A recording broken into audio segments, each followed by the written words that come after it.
Olá, pessoal! Sejam bem-vindos e bem-vindas a mais um episódio do podcast Fala Gastro. Hoje nós vamos falar sobre um tema que tem sido muito discutido e relevante em todas as especialidades clínicas, né? Que é o supercrescimento bacteriano intestinal, ou também chamado SIBO. Nós também vamos abordar sobre IMO e ISO, para trazer realmente esclarecimentos que tragam qualidade de vida para os nossos pacientes. Nós temos visto um aumento do número de pedidos do teste respiratório, mas surgem muitas dúvidas: quando pedir, quando investigar, como interpretar e quando tratar esses pacientes. E é isso que hoje nós vamos aprender. Bom, gente, e a gente está aqui com duas convidadas super relevantes, porque apesar de ser um tema muito frequente hoje no nosso consultório do dia a dia do gastrologista, o supercrescimento bacteriano, a gente tem visto que não é uma doença única, nem está completamente padronizada. É uma doença que tem vários fenótipos. Então, a gente tem o SIBO, que é hidrogênio predominante. Meninas, vocês me corrijam se eu errar. Você tem o IMO, que é metano predominante. E hoje em dia, a gente já tem o ISO, que é sulfeto de hidrogênio predominante, o tipo do gás produzido pelas bactérias. E essas bactérias, elas ficam no nosso intestino delgado, produzindo uma série de sintomas para os pacientes que acabam aí diminuindo a qualidade de vida. Então, hoje, além de ser uma doença não totalmente padronizada, uma série de fenótipos, a gente tem visto cada dia mais no consultório. Então, a gente trouxe a doutora Caritas Matsunaga, que eu tenho muito orgulho de dizer que foi minha residente, a doutora Giovana Cavalcante, que também foi nossa residente lá no Hospital de Base, e a gente trouxe as duas especialistas no tema, que apesar de parecer simples, é tão complicado, para esclarecer todas as nossas dúvidas. Podem se apresentar, doutoras, para os nossos ouvintes. Então, primeiramente, eu queria agradecer. Obrigada pelo convite. Eu me senti muito feliz e honrada com o convite, que eu sei o quanto que vocês estão se dedicando a esse podcast. E realmente esse podcast é um diferencial para a nossa classe. Então, obrigada. Eu sou a doutora Giovana Cavalcante, sou gastroenterologista, endoscopista terapêutica, sou pós-graduada em nutrologia pela Abram. E trabalho na Clínica Primasa, sou da equipe da endoscopia terapêutica do Sírio-Libanês e trabalho com muito orgulho no Hospital de Base, que é onde estou sempre com vocês. É engraçado que eu fiz a residência de endoscopia terapêutica, mas hoje no consultório o que é mais prevalente são pacientes com queixas de desbiose, SIBO, IMO, então vai ser muito bom o nosso bate-papo aqui. Meu nome é Caritas Matsunaga, eu sou gastroenterologista e hepatologista. Né? Tive o privilégio de ter fazer todas as minhas formações em Brasília, inclusive a doutora Daniela foi minha chefe, minha eterna mestra. Né? E nos últimos anos venho me dedicando mais a esse tema, até porque eu tenho um conflito de interesse, né? Meu marido também é da área. Então, venho participando aí de cursos, de congressos, né? Pela relevância do tema, né? E eu acho que vai ser uma discussão muito rica, muito enriquecedora. E eu queria agradecer também a oportunidade, né? Foi uma honra ser convidado pela doutora Daniela e a Ana Paula aí, né? Finalizando a residência. E é isso, acho que vai ser uma discussão muito enriquecedora. E conta pra gente onde você trabalha. Eu sou médica da Polícia Militar, do Distrito Federal, e trabalho também na Clínica Biodigest, em Águas Claras. Perfeito. Muito bom, então vamos começar, doutora Giovana. Hoje nós entendemos que o supercrescimento bacteriano intestinal, ele possui então 3 fenótipos, né? Hidrogênio, metano e o sulfeto de hidrogênio. E aí a gente queria entender o que é o SIBO, IMO e ISO.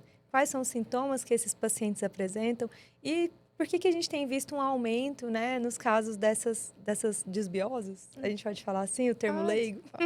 Vamos lá. Então, assim, SIBO, na verdade, é o supercrescimento bacteriano no intestino delgado. Então, o próprio nome diz, é o aumento da população de bactérias no intestino delgado que pode ser proveniente do colo. E aí, Carita, você vai me ajudar também. IMO é o crescimento, é a superprodução de metanogênio no intestino, não é só no delgado.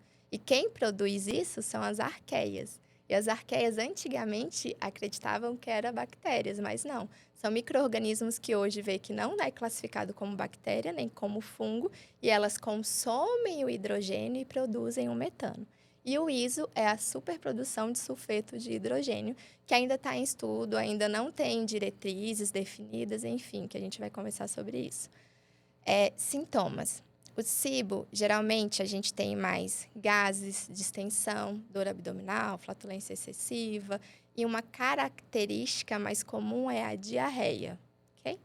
IMO pode ter gases, distensão, dor abdominal, mas a característica mais comum é a constipação. E no ISO, tem gases, distensão, dor abdominal, mas uma coisa que é característica também é a diarreia, mas numa característica mais de urgência. Agora, sim, isso são características. Nada impede que o paciente com IMO tenha diarreia. E nada impede que o paciente com SIBO tenha constipação. Então, tem que lembrar desses diferenciais. E por que tem sido mais diagnosticado? Então, não é que está tendo uma epidemia de SIBO, mas, na verdade, é como se a gente estivesse pedindo mais o teste, porque o teste está mais disponível para ser feito. E os colegas médicos também estão entendendo mais sobre a patologia, então eles estão solicitando mais. Mas existem alguns fatores de risco para essas disbioses, como a senilidade, então a população está envelhecendo. Os pacientes fazem cirurgia bariátrica, que aí muda o trânsito. Uso de IBPs, assim, pacientes que usam os seus prazóis sem acompanhamento médico. Então, esses são fatores de risco que acaba desenvolvendo mais a disbiose. Certo. Caritas, e aí aproveitando, né, tudo que a Gi falou, como é que a gente faz o diagnóstico dessas entidades? E explica para a gente como interpretar os resultados dos exames, que eu acho que é uma grande dificuldade para o gastroenterologista. Hoje a gente tem 2 métodos diagnósticos principais, né? Que é o primeiro, que é o padrão ouro, que seria a cultura do aspirado duodenal, né? Mas que é um exame assim mais difícil, tem uma técnica muito peculiar, né? Por conta da contaminação, do risco de contaminação, é um exame invasivo. Então, na prática clínica, a gente acaba não fazendo muito esse aspirado, a cultura do aspirado de jejum. O que a gente mais faz hoje são os testes respiratórios, né? Com a dosagem de 2 gases principais, que é o hidrogênio e o metano. Os primeiros testes respiratórios estavam dosando apenas o hidrogênio, né? E agora com os exames, aparelhos mais modernos, dosam também o metano. E o teste respiratório, ele vai se basear, então, na detecção desses gases no sopro do paciente. Então, o paciente vai soprar ou direto no aparelho ou num tubo, né? Ligado a um aparelho. Tem o sopro basal e tem o sopro após a ingestão de determinados substratos. Como que vai ser esse diagnóstico, né, por meio do sopro? Esse aparelho, ele vai detectar níveis de hidrogênio e metano. No caso do hidrogênio, esses níveis têm que aumentar acima de 20 ppm, né, partes por milhão, até 90 minutos. Por que é isso, né? A gente está tentando diagnosticar o supercrescimento do intestino delgado. Depois que você toma esse substrato, esse líquido, né, vai percorrer ali o esôfago, o estômago, o intestino delgado e depois vai para o cólon. No cólon é esperado que tenha mais bactérias, né, que fermentam mais, então a gente quer detectar, na verdade, o supercrescimento do intestino delgado. Por isso que tem essa questão do tempo, do time, né, de 90 até 90 minutos. Seria assim, não era para ter a produção do gás no intestino delgado. Era para ter no cólon, onde a gente tem mais bactéria. Ou em menor quantidade, né? Ou em menor quantidade. Quando você tem a produção desse gás numa maior quantidade precocemente, que seria no intestino delgado, que seria aí o tempo que você falou. Até 90 minutos. Aí você faria o diagnóstico. Exatamente, né? E aí você pode usar substratos diferentes, ou a glicose, ou a lactulose. E esses testes também podem ser usados para intolerâncias, né? Carboidratos, que aí você muda o substrato. Mas basicamente seria isso, né? No caso do hidrogênio, esse aumento de 20 ppm. E no caso do metano, que é o CH4, tem um pouquinho de divergências, né? Teve até o consenso brasileiro que trouxe aí uma definição do diagnóstico um pouquinho diferente, né? Do que a gente via nos outros consensos, norte-americano, enfim. Que mas de uma maneira geral, seria qualquer medida de metano acima de 10 ppm. Porque no caso do metano, a gente quer detectar não só no intestino delgado. O metano a gente quer fazer uma análise no intestino todo. Então, depois de 90 minutos, até 120 minutos, que é feito, né, o exame, geralmente são 2 horas de exame, a gente vai considerar essa medida acima de 10. Então, pode ser no primeiro sopro, pode ser no último sopro. Qualquer medida vai ser diagnóstica, né, se for acima de 10 ppm para metano. Esses sopros, acho que eu não falei, né? São feitos com intervalo de 15 minutos, né? Então, o paciente chega, faz um sopro basal, depois de que toma o substrato. Uma questão importante também é que esse primeiro sopro, para a gente considerar que o exame realmente vai ser fidedigno, o ideal é que ele seja abaixo de 10 de hidrogênio, 10 ppm de hidrogênio, né? Para considerar que ele fez um preparo adequado e tudo. E aí sim, eu vou medindo esses sopros. Ele toma o substrato, né, de guti-guti, e a cada 15 minutos eu vou dosando, né, o hidrogênio e o metano. E aí, no final, eu faço análise nesses 120 minutos para poder fazer o diagnóstico. Certo. Bom, Gil, e a gente gostaria muito A gente precisa de saber- ajuda. E a gente gostaria de saber quais são os fatores de risco conhecidos para os pacientes desenvolverem SIBO. Ou São- IMO, ISO também.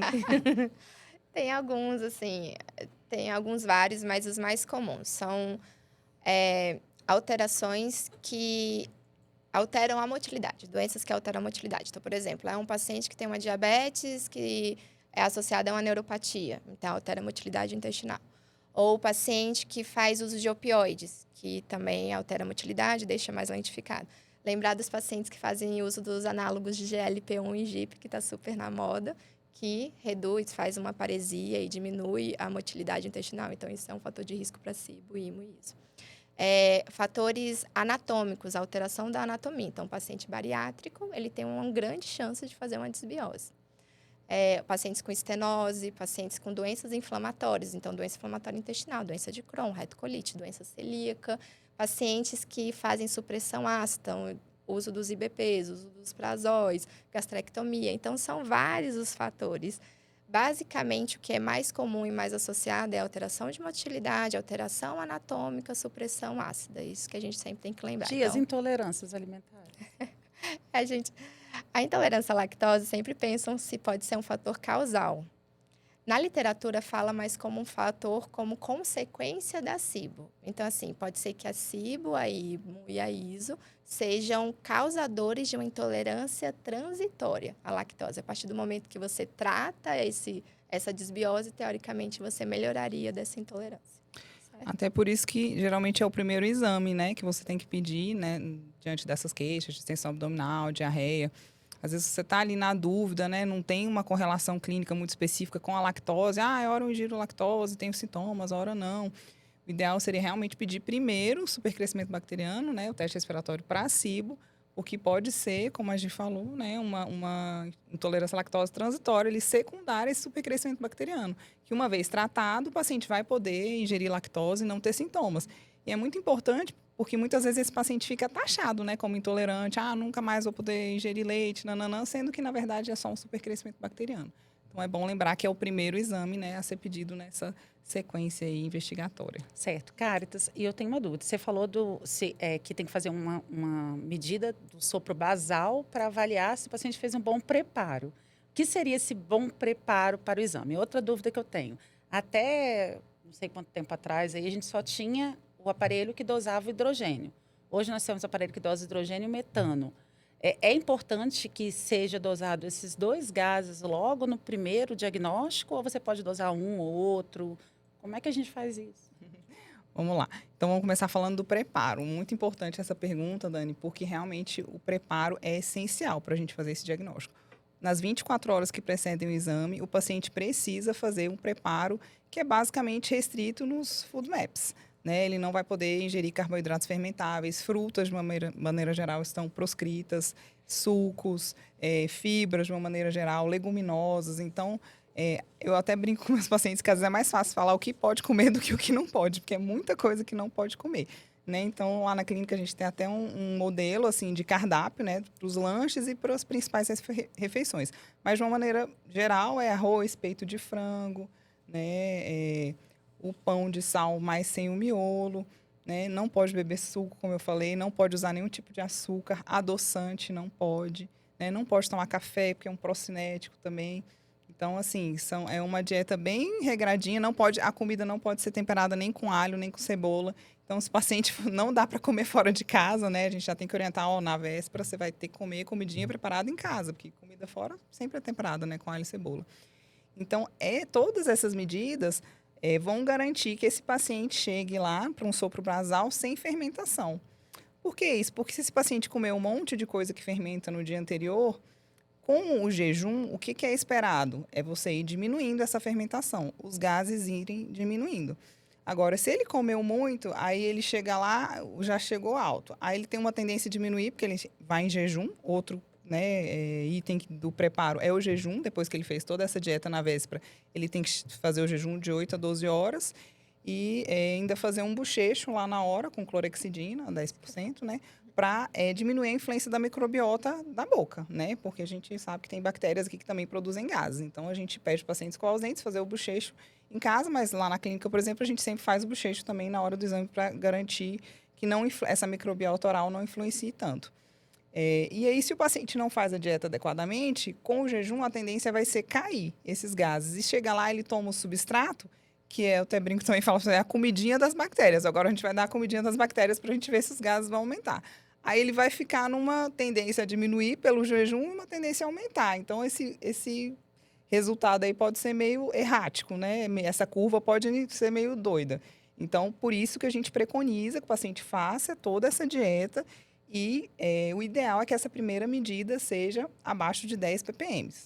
Né? Outros itens importantes do preparo seria que não pode ter feito uso de antibiótico nos últimos 30 dias, né? Então, isso interfere, né, na microbiota. Outra coisa também, colonoscopia. Tem até uma diferença entre os consensos, mas de 15 a 30 dias, né?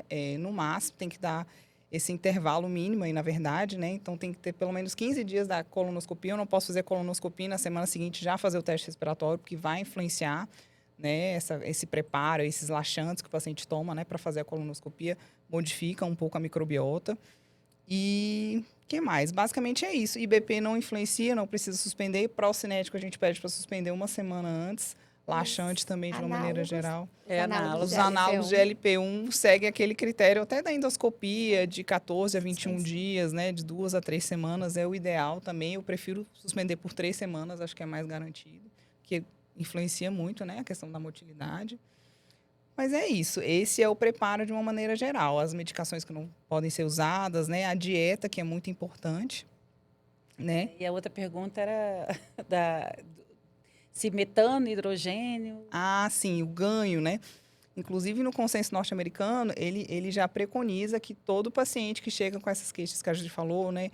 Disbiose, bloating, diarreia ou constipação, já sejam dosados para hidrogênio e metano.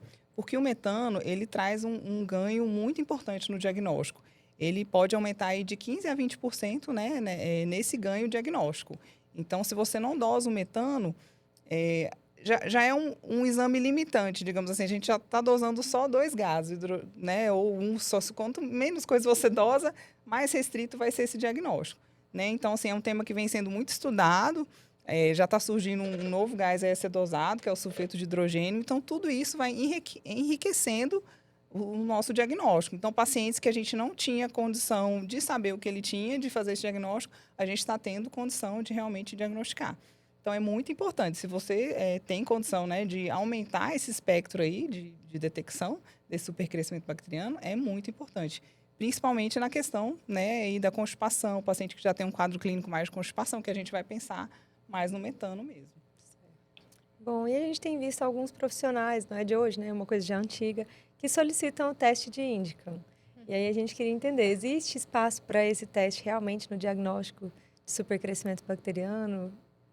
Rapaz, eu pego muito isso no consultório. Muito, muito mesmo. Assim, pacientes que já chegam com o resultado, eles chegam com os exames laboratoriais já prontos e chegam com o teste de Indica, né? Vamos lá, primeiro, o que é o teste de Indica? O teste de Indica é uma análise urinária. Então, a gente avalia pela urina, tá? As bactérias, elas metabolizam triptofano e o triptofano é convertido em indol. Então, o que é avaliado na urina é esse indol, ok? Teoricamente, se tiver indol na urina, seria um teste positivo e falaria que teria uma disbiose. Mas não existe comprovação científica nenhuma. Quando comparado ao exame padrão ouro, que é o aspirado jejunal, não tem correlação. Então, não, o teste Indica não é para ser solicitado para diagnóstico, ok? Hoje a gente tem o aspirado, que é difícil, que é invasivo, mas tem o teste respiratório, teste Indica não. Certo. E assim, cara, você falou do substrato, né? Então, você vai dar comidinha da bactéria. Adorei esse tema, comidinha da bactéria. E aí, a gente sabe que tem a glicose e tem a lactulose. Quando que você usa um, quando que você usa o outro? Quais os prós e os contras de cada um deles? Então, é uma pergunta muito importante também, Dani, que a gente vem acompanhando nos últimos congressos, a gente vê até umas movimentações, né, a respeito. há mais ou menos uns 2 anos, houve, assim, nos congressos, muito essa questão da padronização da glicose, né? Não, vamos usar mais a glicose porque é mais específica, né? E aí, quando passou-se a usar mais a glicose, viu-se que houve uma diminuição dos diagnósticos, né? Porque acaba que a glicose é mais sensível, né? Mas, enfim, eu vou falar das características de cada um e no caso, a lactulose não perdeu seu espaço, só para falar isso também, né? Que, inclusive, a gente vê a grande maioria das pessoas que já faziam a longa data os exames, quando mudaram para a glicose, tiveram muita dificuldade, assim, porque viram que, né, os exames estavam diferentes. E hoje em dia a gente acaba, na verdade, diferenciando cada situação que cabe um ou outro, né? Então, quais seriam essas situações? A glicose, ela tem uma característica que ela é absorvida mais no intestino delgado, né? Então, ou ali no duodeno, ou no jejum. Então, para um paciente que ele tem um trânsito mais acelerado, eu vou dar preferência para usar a glicose. Porque se eu uso a lactulose, que já até acelera um pouco o trânsito, a lactulose tem essa característica, né, de causar um pouquinho de diarreia, a gente usa até como preparo de colono, né, enfim. Como ela já tem essa característica de acelerar, então, às vezes, eu vou deixar esse trânsito ainda mais acelerado e ela vai acabar chegando ali antes dos 90 minutos, fazendo esse pico, sendo que, na verdade, ela já chegou no cólon, né? Ela não está mais no intestino delgado, então ela vai dar um falso positivo. Então, para esse paciente que tem um trânsito mais acelerado, eu vou dar preferência para a glicose, porque a glicose ela vai ser absorvida, né? Então, principalmente se eu estou suspeitando de um supercrescimento bacteriano ali mais proximal, de duodeno, jejum, eu vou dar preferência para a glicose. E outros, por exemplo, paciente bariátrico, que já tem um trânsito mais acelerado, eu dou preferência para a glicose, né? E a lactulose, ela tem essa característica, como eu falei, de acelerar um pouco mais o trânsito, né? Então, o paciente, às vezes, constipado, paciente que eu estou com uma suspeita que ele tem um supercrescimento mais distal ali, eu vou dar preferência também para a lactulose. Mas, assim, não tem uma regra específica, né? É bom você ir avaliando o paciente, mas, de uma maneira geral, os estudos mostram que a glicose ela tem uma especificidade melhor, a glicose, né? E a gente usa a glicose geralmente de 75 gramas e a lactulose 10 gramas, né? E é sempre importante a gente ver essas peculiaridades, né, do paciente. Certo, é meio paciente a paciente. Isso. Bom, Gil, e existem algumas causas, né, de falso positivo no teste e também de falso negativo no teste respiratório. Como que a gente vai diferenciar esses casos e quais são as principais causas? É o que a Caritas acabou de falar, para falar a verdade. Então, os falsos positivos geralmente estão relacionados ao paciente que tem o trânsito acelerado. Então, é o paciente que é o bariátrico, é o paciente que já tem uma diarreia, é um paciente que é intolerante. Aí, tem o trânsito acelerado e usou a lactulose. Aí vai acabar que vai ter a medição do crescimento bacteriano lá do cólon e não do delgado, não do duodeno. Então, é um paciente que vai ter um falso positivo. Ou que o preparo está inadequado, preparo ruim. Então, assim, é exatamente o que a Caritas acabou de falar, pela questão da lactulose estimular o trânsito e o paciente já ter um trânsito acelerado. Na questão do falso negativo, é exatamente isso. Por exemplo, eu quero investigar uma SIBO distal. É um paciente que fez cirurgia, ressecção de válvula iliocecal, que é comum a translocação bacteriana do cólon para o delgado. Então, eu vou, teoricamente, usar a lactulose, não a glicose, porque seria uma avaliação para SIBO proximal. Uso de antibióticos pode dar um falso negativo. Basicamente isso. Outra coisa também que eu até lembrei do preparo é exercício físico, né? A gente tem que orientar o paciente a não fazer exercício físico no dia do exame e na véspera, tabagismo também. O exercício porque aumentaria a motilidade gastrointestinal. Aumenta a frequência respiratória e você exalaria mais H2. Então, você diminuiria os níveis dos gases aí, não porque estou com uma microbiota boa, mas porque eu estou hiperventilando, entendeu? Então, tem várias coisinhas que... E tem um caso, não sei se aconteceu com você, de um paciente que foi fazer na clínica e ele estava com crise de asma. E aí, ele não conseguia fazer o sopro efetivo. Então, não conseguia fazer a medição. Ele, no dia anterior, ou 2 dias antes, tinha tido crise de asma, ele não conseguia concluir o sopro pela crise. Fator Verdade. limitante, né? Aí tem que remarcar o exame, realmente altera o resultado do exame. Interessantíssimo. E a questão do metano, né? Que assim, você mesmo falou que o metano ele é produzido no intestino grosso. É isso? Não, na verdade, Eu queria, as assim, que você arqueias... explicasse como é que dá essa produção do metano e quais seriam os níveis de detecção para o IMO. As arqueias. As arqueias, elas podem... Gente, eu vou ter que voltar para biologia. As arqueias. Não, e eu gravei, hein? É eu achei que eu tinha gravado. Bacter Smith, Achei, que eu tô... É o tipo da bactéria? é a Brevibacter. principal bactéria produtora. Meu Não, não é a metano. principal bactéria, é a principal arqueia. porque não é desculpa aí, ó. bactéria. Não é bactéria nem fungo, é a Voltar pra principal biologia. arqueia que gente. consome hidrogênio e produz metano. Aí só que ela produz em qualquer parte do trato gastrointestinal. Eu achei que era só... Exatamente, Então me não, explica exatamente. isso aí. Onde é que estão as arqueias? Inclusive, por isso que lugar. no IMO a gente fala supercrescimento de metanógenos intestinais, não é do intestino delgado, a gente quer avaliar o intestino como um todo. Tá. Então, na verdade, as arqueias não eram para estar ali em grande quantidade, né? Elas poderiam até estar em pequenas quantidades. Mas, a partir do momento que eu detecto, faço uma medição acima de 10 ppm, né, que é o corte, eu já está normal em qualquer sopro. Então, se eu soprei ele, o substrato está passando no esôfago, no estômago, né? Logo após 15 minutos, nesse sopro ali, logo após a ingesta do substrato, já deu alto, já posso fechar o diagnóstico de IMO. Entendeu? Seja no último sopro também, com 120 minutos, que a já considera que já chegou no colo, já posso fechar o diagnóstico de Então, em IMO. qualquer Exatamente. lugar, em Então, qualquer as arqueias não eram para estar ali em grande quantidade, né? E é engraçado que a pergunta que não quer calar, onde estavam as arqueias esse tempo todo, né? Porque Que descobriu quando agora, eu fiz faculdade, a gente nem se falava nas arqueias. tinha ouvido falar em A gente, onde arqueias, é a estavam as primeira arqueias? Mas realmente elas já vêm sendo estudadas até desde a década de 70, mas eu acho que não tinha ainda identificado a importância delas, né? Principalmente nesses sintomas intestinais, nessa produção de gases. E realmente vem ampliar muito o espectro diagnóstico, porque o paciente constipado, né, fugia a essa regra aí, né, tanto do SIBO quanto das intolerâncias. Então, ficava aquele paciente que a gente não conseguia fechar muito o diagnóstico. Então, a dosagem do metano realmente ela vem acrescentar muito para a gente. Bom, Gil, e a respeito dos testes respiratórios? Tem sido muito prático, né, para nós e é um teste muito bom. Só que a gente gostaria de saber, existe alguma situação que você indica o tratamento empírico e realmente a gente tem que fazer sempre o teste respiratório antes de tratar o paciente? Rapaz, eu tenho que ter cuidado para responder isso aqui por conflito de interesse, sabe? Assim.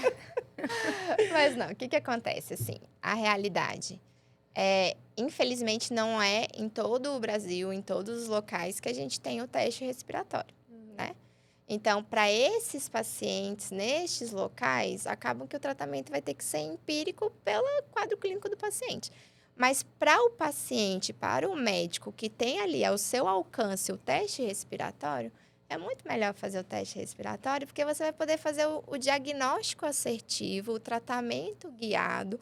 Então, assim, vamos supor, o paciente chega, não tem um teste respiratório, acha que é SIBO e era IMO. Aí só passa rifaximina, deixa de passar neomicina, entendeu? Então, você deixa de ofertar uma melhor qualidade de tratamento para o paciente.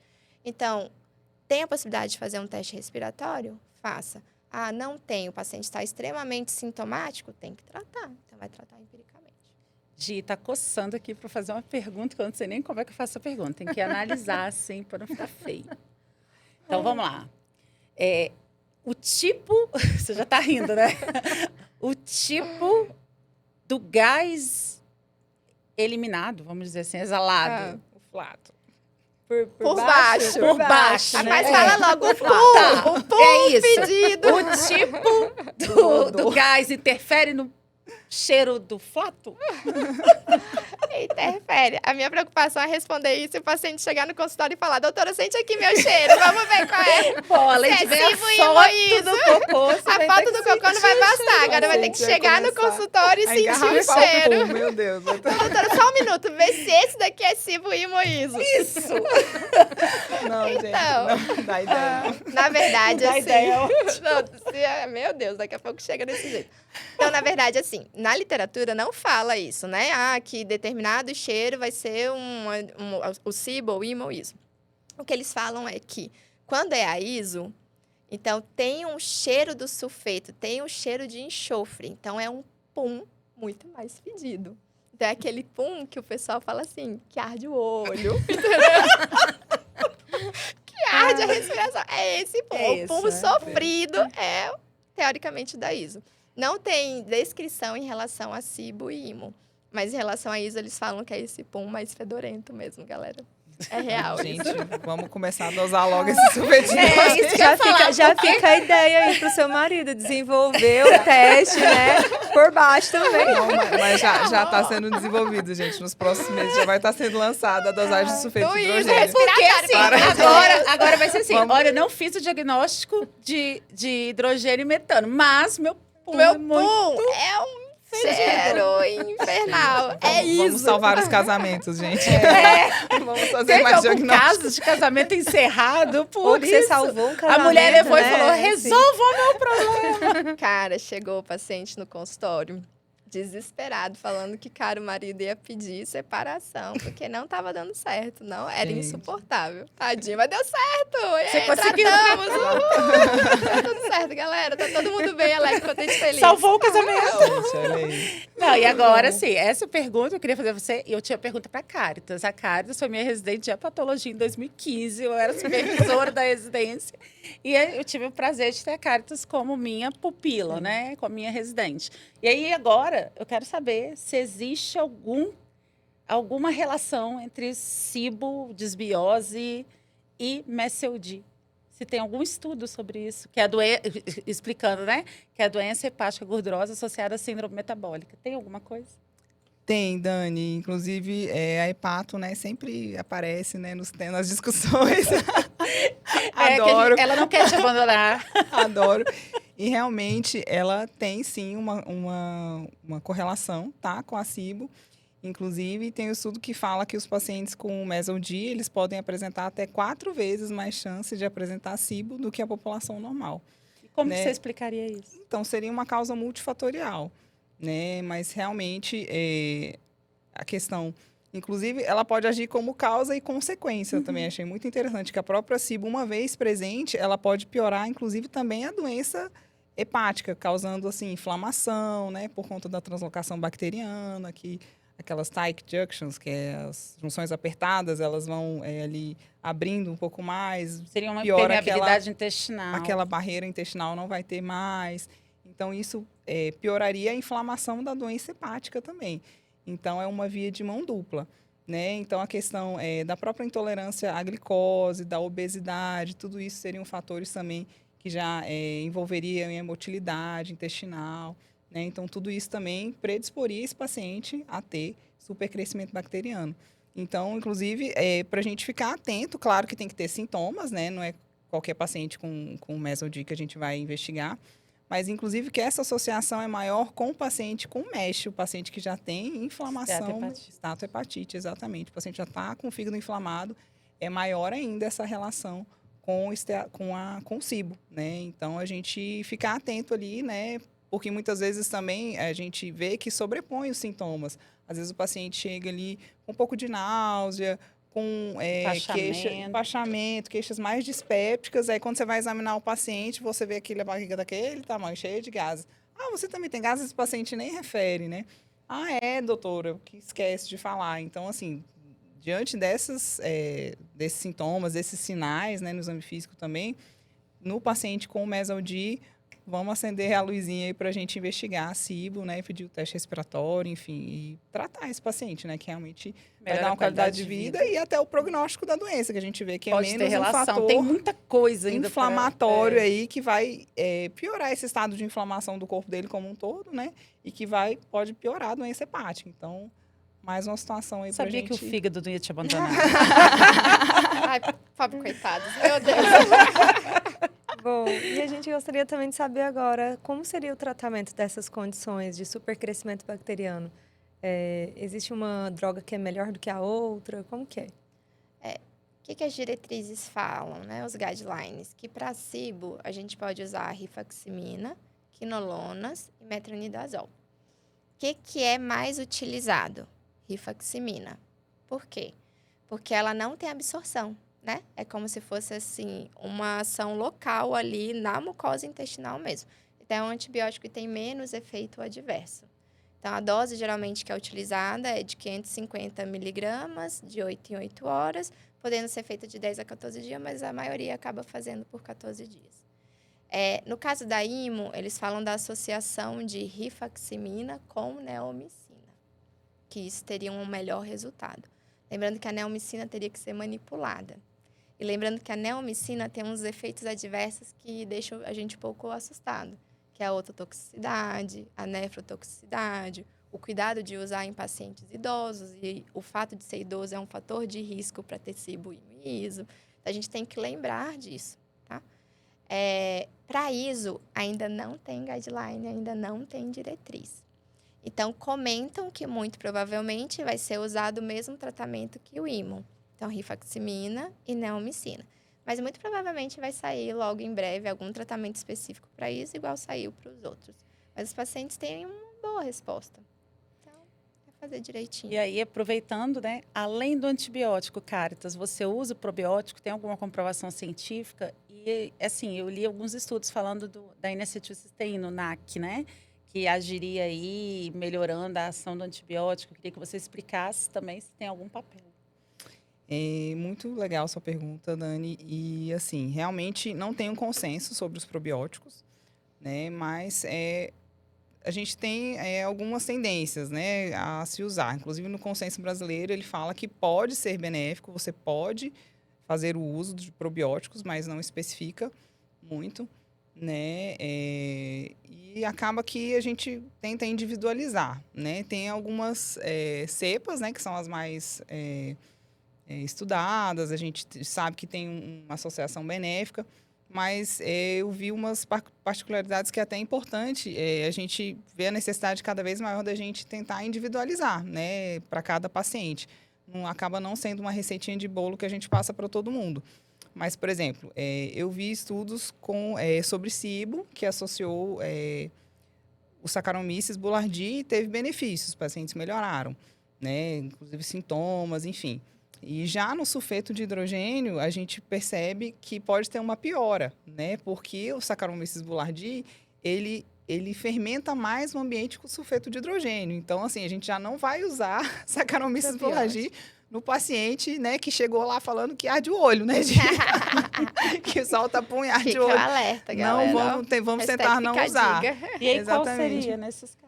A gente, eu acho que ainda vai ter que estudar um pouquinho mais, mas assim, as outras cepas, né, lactobacillus raminosos, reuteri, enfim, bifidobacterium longo, a gente sabe que pode ser usado, teria benefício, né, nesses casos.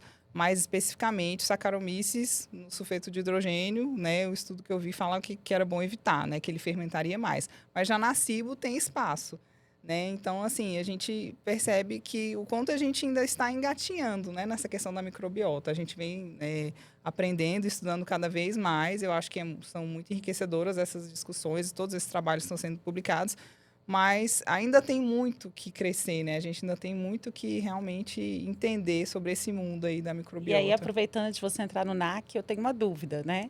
Que eu acho que é a dúvida que eu não sei se tem resposta. Começa junto, começa depois... O probiótico, e aí você fica naquela situação. Também junto com o antibiótico, também não mas tem é consenso. fungo, Exatamente. pode...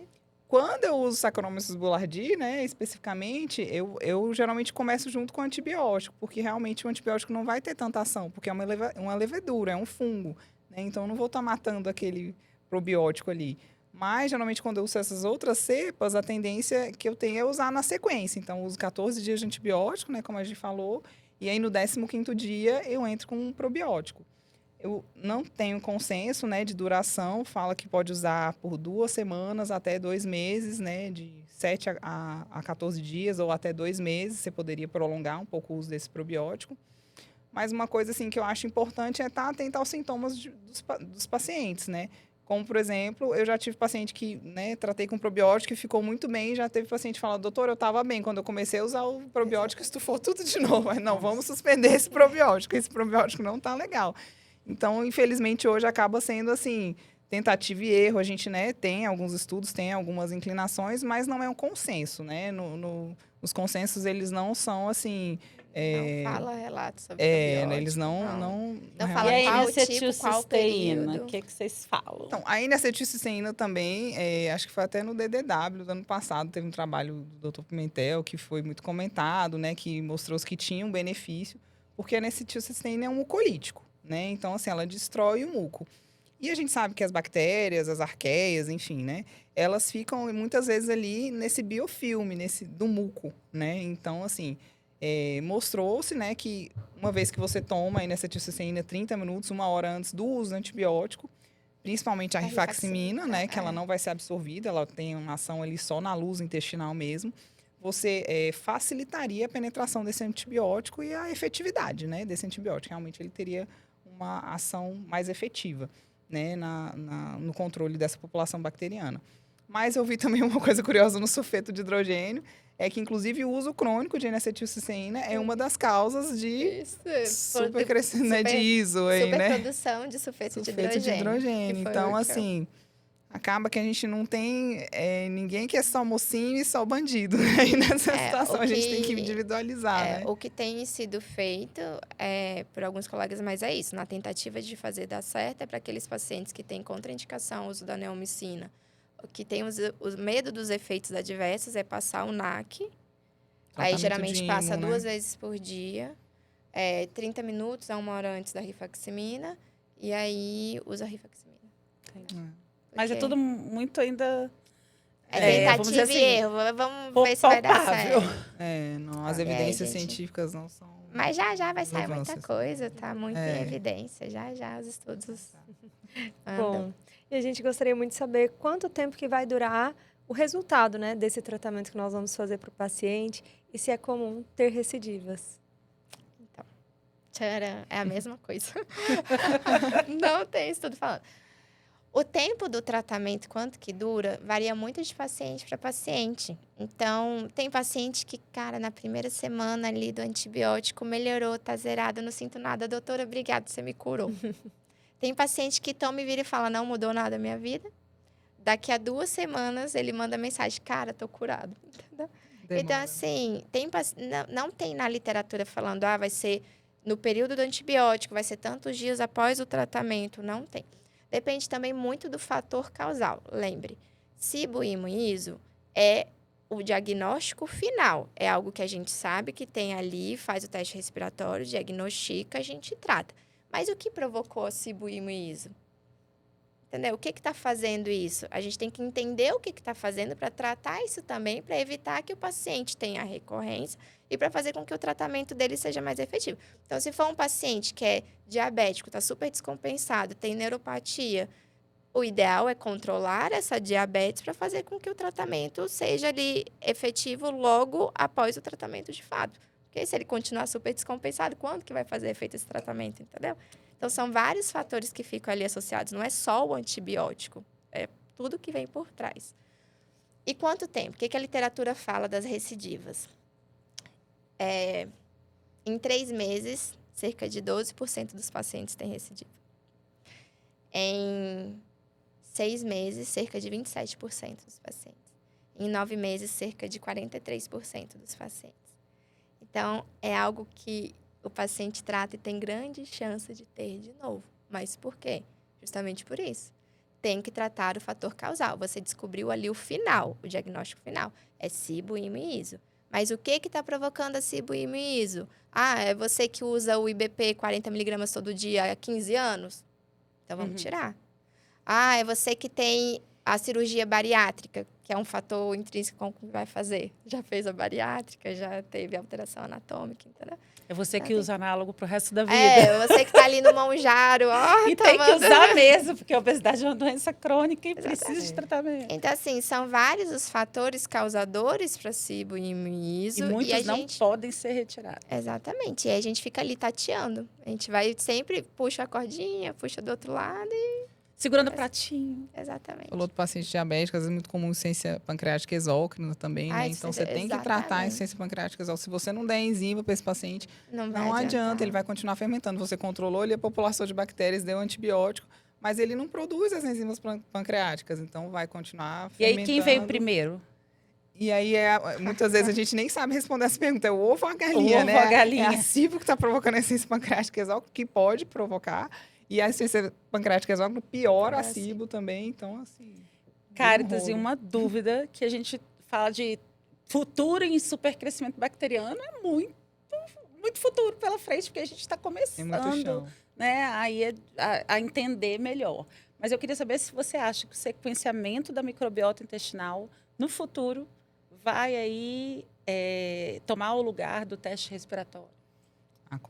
Com certeza, assim, o sequenciamento do microbioma, né, do microbioma intestinal, ele teria um benefício muito grande, né? Porque se a gente for parar para pensar, um dado até interessante que eu vi, o padrão ouro hoje, que é o aspirado a cultura do aspirado jejunal, ou do denal, né, jejunal do denal, ela consegue 60 a 80% das bactérias do intestino não são cultiváveis em laboratório, ou seja, elas não vão crescer na cultura. Então, pensa.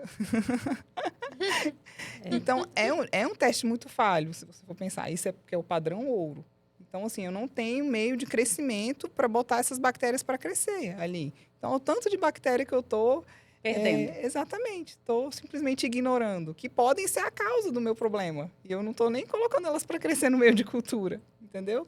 Até no teste respiratório também, atualmente a gente dosa 2 gases apenas. Né? Em breve a gente vai conseguir dosar o sulfeto de hidrogênio também, que vai ser um ganho. Mas e as bactérias que às vezes estão produzindo outros gases, né? E com o sequenciamento desse microbioma, a gente vai ter uma dosagem não só quantitativa, como a gente faz no caso da cultura, do aspirado, né? Que inclusive vem até mudando um pouco o diagnóstico, vem reduzindo, né? Que era até 10 a quinta esse número, e agora vem diminuindo para 10 a terceira. Então, assim, o pessoal tem diminuído um pouco o limiar ali, né? Para fechar o diagnóstico. E no caso dos gases também, a gente detecta o aumento de cada gás específico, do hidrogênio, do metano. Então, é uma quantidade daquele gás.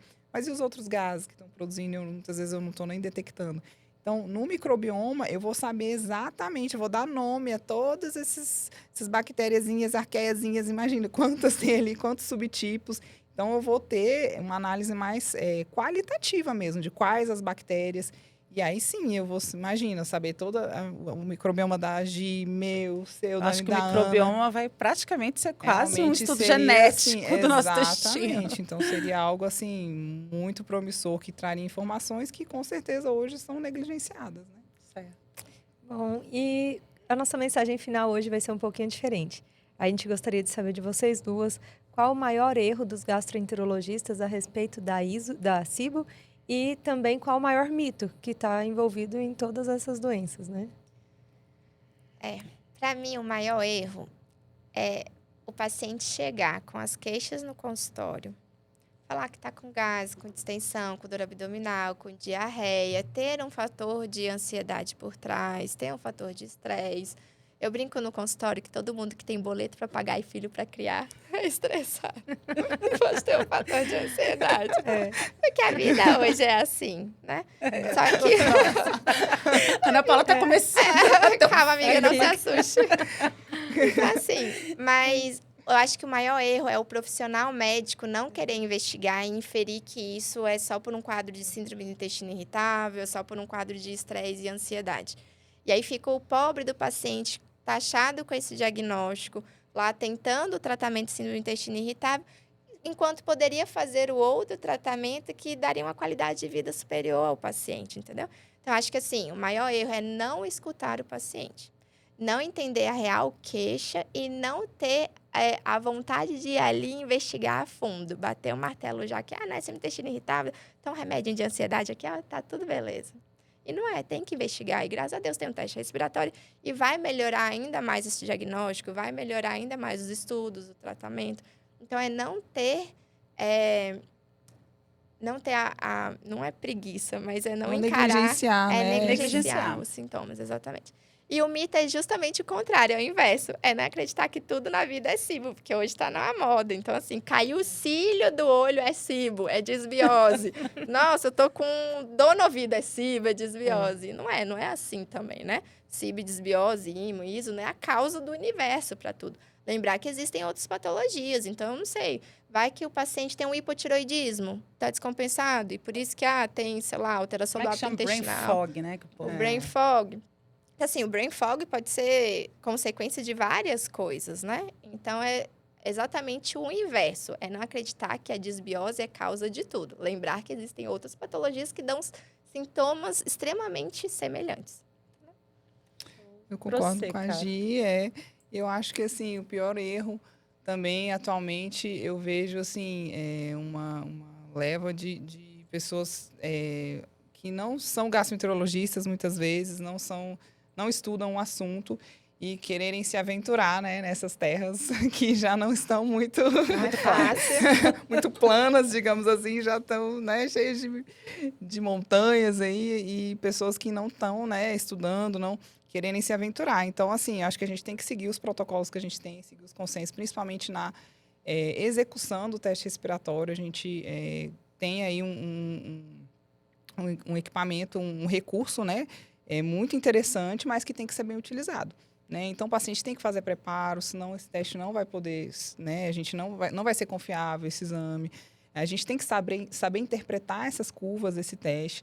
Tem o tempo correto de fazer os sopros, de fazer as leituras, a análise, a interpretação Saber dessa coletar o curva, sopro. exatamente. Tem o tempo certo, né? Geralmente, para SIBO, a gente faz pelo menos 2 horas, para as intolerâncias, a gente faz até 3 horas, enfim.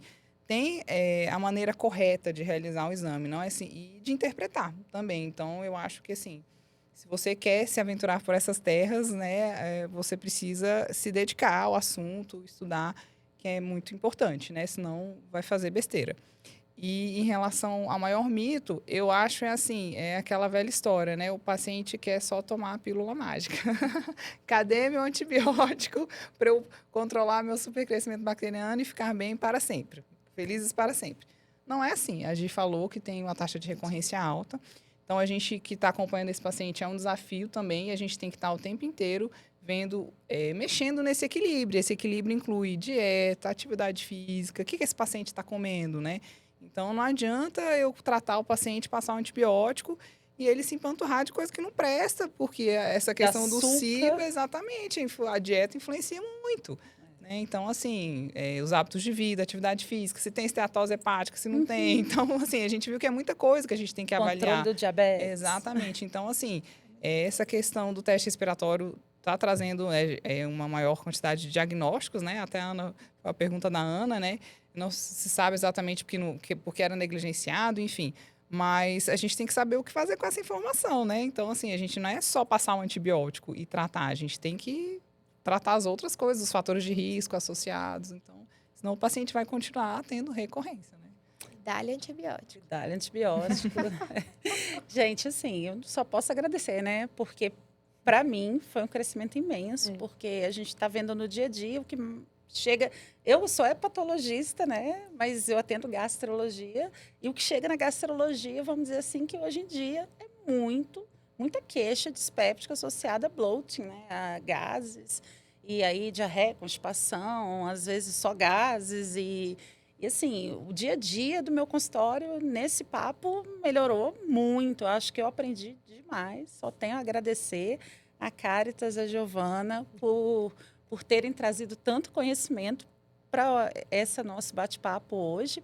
Agradecer à AGB, né, a Associação de Gastrologia de Brasília, que, como sempre, né, é o nosso patrocinador aí, apoiando a educação continuada em gastrologia.